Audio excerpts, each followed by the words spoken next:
ચોટીલાના પરબડી ગામમાં ખેડૂતનો ખેતરે જવાનો રસ્તો રોકી દેવાતા તંત્રને રજૂઆત, રસ્તો તાત્કાલિક ખુલ્લો કરવા માંગ।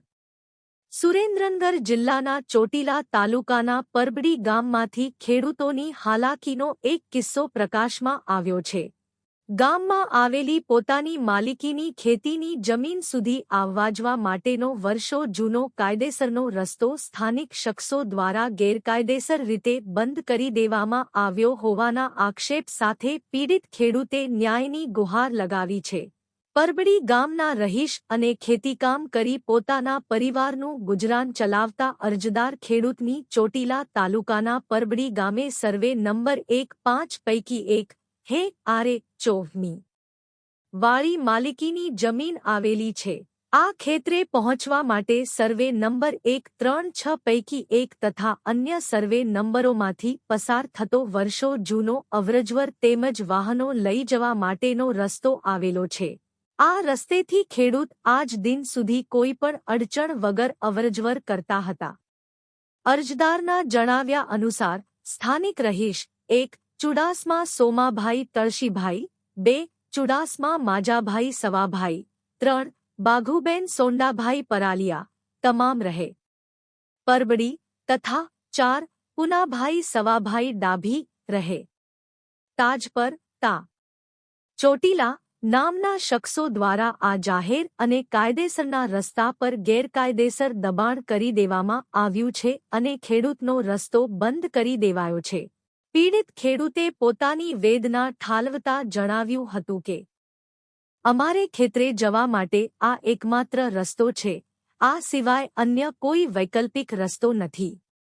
હાલ ખેતરમાં પાક ઊભો છે, રસ્તો બંધ થઈ જવાથી પાક સંભાળવા કે દવા ખાતર લઈ જવા માટે જઈ શકાતું નથી, જેના કારણે ઊભો પાક નષ્ટ થઈ જવાની પૂરેપૂરી ભીતિ છે।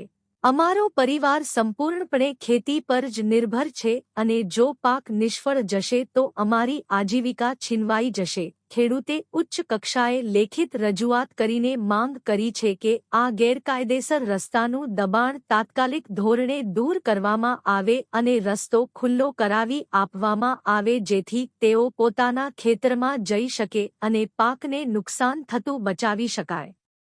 હવે જોવાનું એ રહે છે કે વહીવટી તંત્ર આ બાબતે કેટલી ઝડપથી પગલાં ભરે છે। Bureau report Babubhai Dabhi S2 news Chotila. તડકો લાગે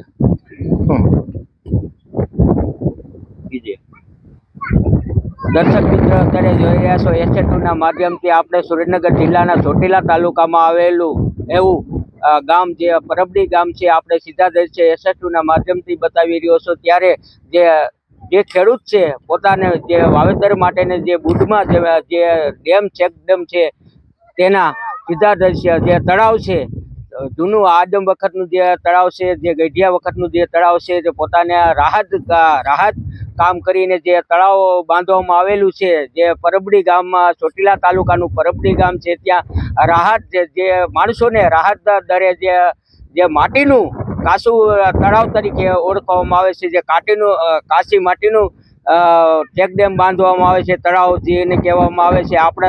આપણી ટૂંકી ભાષામાં કહો તો તળાવ કહેવાય છે, નકર ચેક ડેમ કહેવાય છે। ત્યારે કાશી માટીનું જ્યારે આપણે પરબડી ગામમાં હોય ત્યારે એને સીધા દર્શક S2ના માધ્યમથી બતાવી રહ્યો છે પત્રકાર રિપોર્ટર બાબુભાઈ ડાભી ચોટીલા।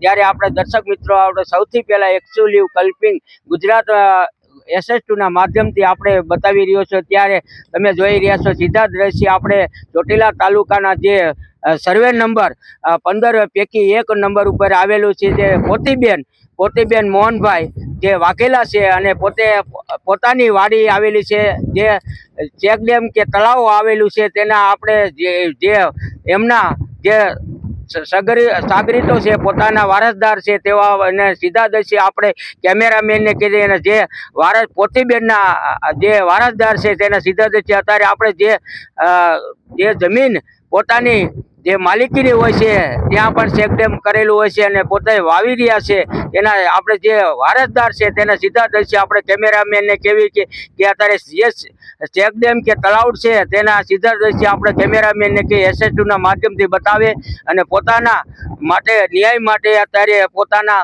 જે ચેક ડેમ તળાવ છે તેના સીધા દ્રશ્ય આપણે SH2 ના માધ્યમથી આપણે કેવી કેમેરામેનને કે આપણે સીધા જે તળાવડું પણ બતાવવામાં આવે એના સીધા દ્રશ્ય બતાવવામાં આવે એવી આપણે કેમેરામેનને કેવી કે પોતાના ચોટીલા તાલુકાનું જે પરબડી ગામ છે તેના સીધા દ્રશ્ય આપણે SH2 ના માધ્યમથી સૌથી પહેલા બતાવી રહ્યો છે પત્રકાર રિપોર્ટર બાબુભાઈ ડાભી। ત્યારે પોતીબેનની વર્ષો પુરાણી જમીન આવેલી છે, પોતાના જે આવેલી છે તેના સીધા દ્રશ્ય આપણે જે પોતાનું જે રાહત કામ દ્વારાનો માટીનું જે ચેક ડેમ બનાવવામાં આવેલું છે તેના સીધા દ્રશ્ય આપણે SH2 ના માધ્યમથી બતાવી રહ્યો છું।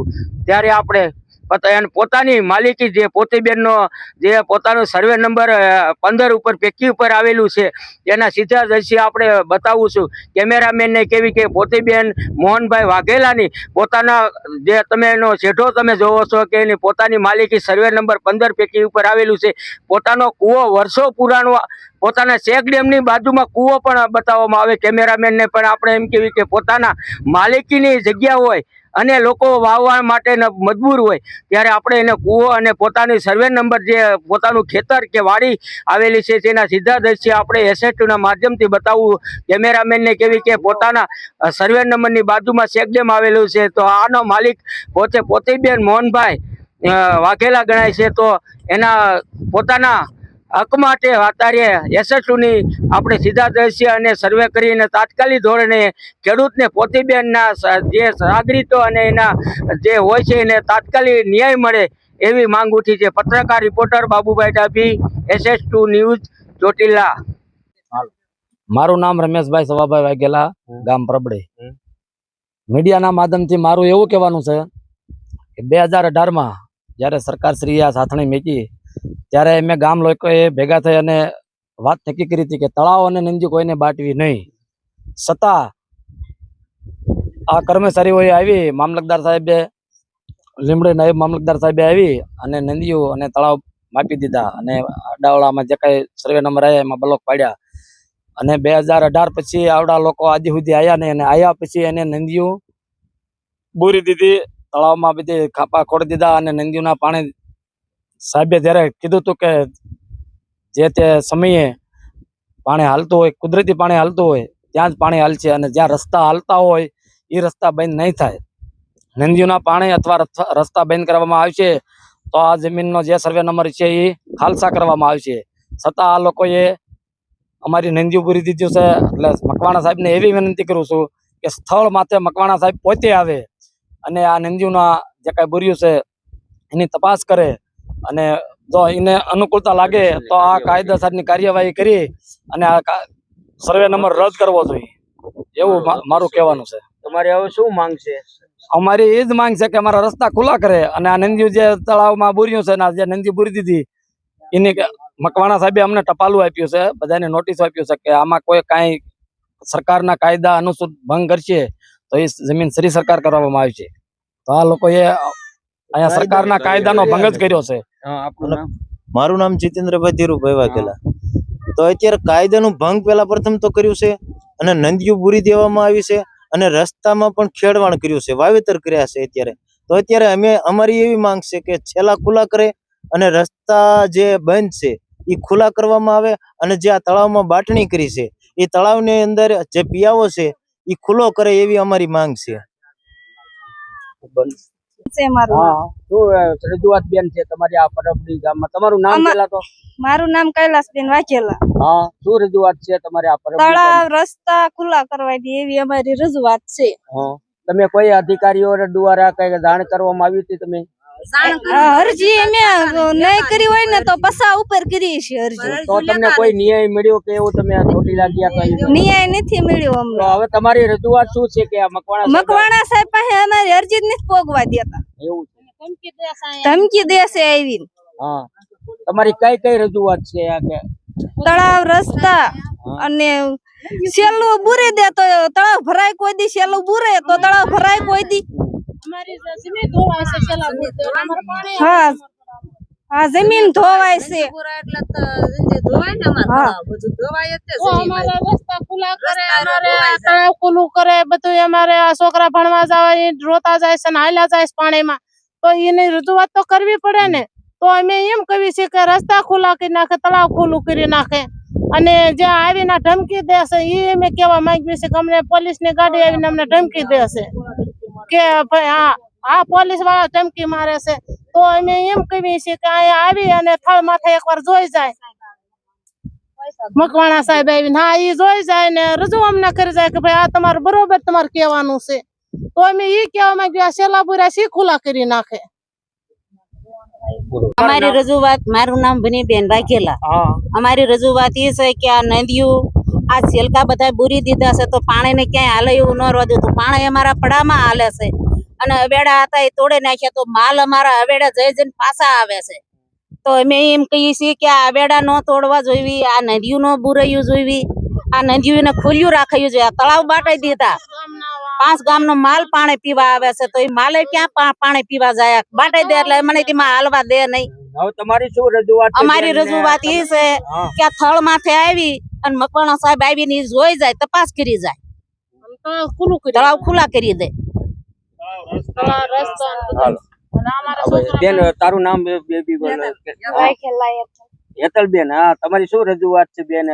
નિશાળે જવા માટેનો રસ્તો જે બંધ કરવાયો છે એ વિશે શું કહેવા માંગો? અમારે તો એ રજૂઆત છે કે રસ્તા ખુલ્લા કરે બેન કિરાઈ, અને તળાવમાં બાટી ખાતા ઉડી જાય, અને અમારે ભણવા જવાની તકલીફ પડે. કેટલું ધોરણ ભણે બેન? 11મું. ક્યાં નિશાળે જાશ ને રસ્તો કોને બંધ કરવામાં આવ્યો છે? માજાભાઈ સૌશીભાઈ ના દ્વારા રસ્તો બેન કરવામાં આવ્યો. વિદ્યાર્થી તરીકે તો શેની માંગ છે તારી બેન? અમારાથી તો એ માંગ છે કે રસ્તા ખુલ્લા કરે, અને તળાવ રહ્યું ને એ બાટ્યું ને એ રદ કરી દે. મિત્રો અત્યારે જે પોતીબેન ની જે માલિક આવેલી છે એના વારસદાર છે આપણે સીધા દ્રશ્ય એસએટુ ના માધ્યમથી બતાવી રહ્યો છે. જે ચોટીલા તાલુકાનું જે પરબડી ગામ છે ત્યાં પોતીબેન મોહનભાઈ વાઘેલાની જે જમીન આવેલી છે માલિકીમાં ડેમની બાજુમાં પોતાનું વાવેતર કરી અને ગુજરાન ચલાવતા હોય છે, ત્યારે એના જે સાગરીત છે એવા આપણે જે પોતાના વારસદાર છે તેને સીધા દ્રશ્ય આપણે એસએટુ ના માધ્યમથી બતાવી રહ્યો છે. તે આપણું નામ ભાઈ? મારું નામ જીતેન્દ્રભાઈ ધીરુભાઈ વાઘેલા, મારું ગામ પરબડી. અત્યારે આ જમીન અમે વાવી છે ને આ જે ઊભા છે એ તળાવની અંદર જમીન આવેલી છે, તો તળાવની અંદર જમીન અત્યારે ફાળવી દેવામાં આવી છે. તો અમે એવું માંગીએ છીએ કે આ પાણીનો પિયાવો છે તો આ જમીન ખાલી કરી આપે.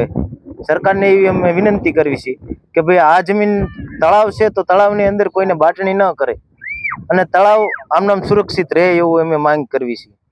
ત્યારે એસએટુ ના માધ્યમથી આપણે પછી ભાઈઓને પણ એવું કહેવાનું થાય છે કે અમારી માલિકી પોતાની હોય અને પોતીબેન મોહનભાઈ પોતાના માલિકી જમીન ચેકની ડેમનો એનો પારો પણ પોતાને વાવતા હોય છે, અને ચેક ડેમ એના હાવ નજીક તમે જોવો એટલે હાવ નજીક પોતાના પણ ઉપયોગ આવતી હોય ત્યારે વારંવાર અવારનવાર એ લોકો દ્વારા આપણે એના બીજા બેન છે પણ એને પણ આપણે સીધા પૂછવી કે આ જમીન તમારું નામ? શું બેન પ્રશ્ન હતો તમારો? આ અમારે જમીન હતી તો અમારે જમીન બુડાણ થાય છે, અને આ તળાવ છે તો તળાવ ખુલ્લું કરવા અમે એમ કહીએ છીએ કે તળાવ ખુલ્લું કરી દેવાનું. તો આમાં 3 જણાને બાટણી આપી દીધી છે, તો અટાણે અમારો રસ્તો લઈ લીધો છે. અટાણે અમારે જમીન અમારી જે માલિકી છે એ લઈ લીધી છે અને છેલ્લા પૂરી દીધા છે. તો હવે પછી અમે એ માલિક માંગવી છે કે અમારા રસ્તા ખુલ્લા કરે અને તળાવ ખુલ્લું કરે અને છેલ્લા ખુલ્લા કરી દે. ત્યારે એસએટુ ના માધ્યમથી આપણે જે બીજા બેન છે પણ એના વારસદાર છે પોતીબેનના, એને પણ આપણે સીધા દ્રશ્ય આપણે પૂછવી કે જે પોતાને માલિકી છે. ત્યારે આપણે બેન આપણું નામ? મારો હાથ